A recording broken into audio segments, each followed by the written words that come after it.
여러분, 삼손을 생각할 때 우리가 느끼는 안타까움은 무엇이었습니까?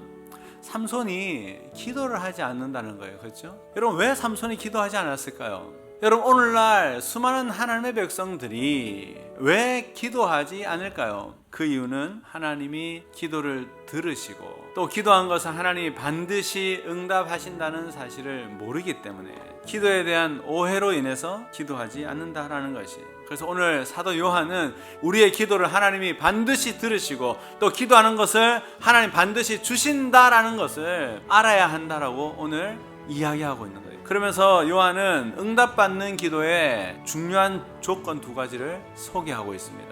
첫 번째는요, 하나님의 뜻대로 기도해야 한다는 것입니다. 기도, 그러면 기도를 통해서 나의 뜻을 관철해내는 것으로 생각하는 분들이 꽤 있습니다. 그냥 내가 원하는 것을 그냥 기도하는 거예요. 저는 이 기도가 무조건 잘못됐다고 이야기하는 것이 아닙니다. 근데 여러분, 이 기도 여기에만 머물러 있으면 안 된다는 거예요. 우리는 우리가 원하는 것을 하나님께 구할 수 있습니다. 아니, 구해야 합니다. 하나님이 우리의 아버지가 되시기 때문에 우리가 그 자녀로서 우리의 필요와 우리의 원하는 것을 하나님께 구해야 합니다. 근데 중요한 것은 거기서 더 나아가야 한다는 거예요. 예수님께서 보여주셨듯이 그러나 나의 원대로 마옵시고 아버지의 원대로 하옵소서.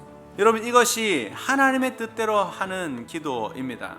근데 여러분, 왜 앞부분 나의 원하는 것을 하나님께 이야기를 해야 되는가? 이 과정을 통해서만 하나님의 뜻을 발견해 갈 수 있기 때문에 내가 원하는 것을 구하는 이 과정이 생략된 채로 하나님의 뜻만을 구하는 것은 불가능하다라는 것입니다. 두 번째는요, 형제 자매를 위해 중보 기도를 하는 겁니다. 이게 하나님 굉장히 기뻐하는 기도라는 겁니다. 특별히 연약하여서 죄 가운데 빠져있는 형제 자매를 위해서 기도하는 것을 하나님 기뻐하신다는 거예요. 어떤 형제가 죄를 범하는 것을 보거든 비판만 하지 말고 손가락질만 하지 말고 분노만 하지 말고 오히려 뭘 하라는 겁니까? 하나님께 기도하라는 거예요. 여러분, 하나님께서 나의 상태가 어떠든 상관없이 우리에게 요구하시는 게 있어요. 우리의 기도 영역 가운데 우리 주변에 있는 사람들, 특별히 연약한 지체들, 죄 가운데 빠져있는 연약한 지체들을 위해서 기도해 주라는 거죠. 우리 하나님 그 기도를 기뻐하시고 그 기도를 반드시 응답해 주신다는 것이에요.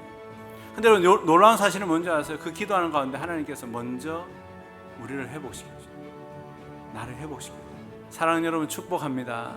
기도에 대해서 오해하며 살아가는 인생이 아니라 하나님 말씀하신 이 기도의 세계, 이 기도의 중요한 두 가지 원리를 붙잡고 믿음으로 승리하고 살아가는 우리가 되기를 소원합니다.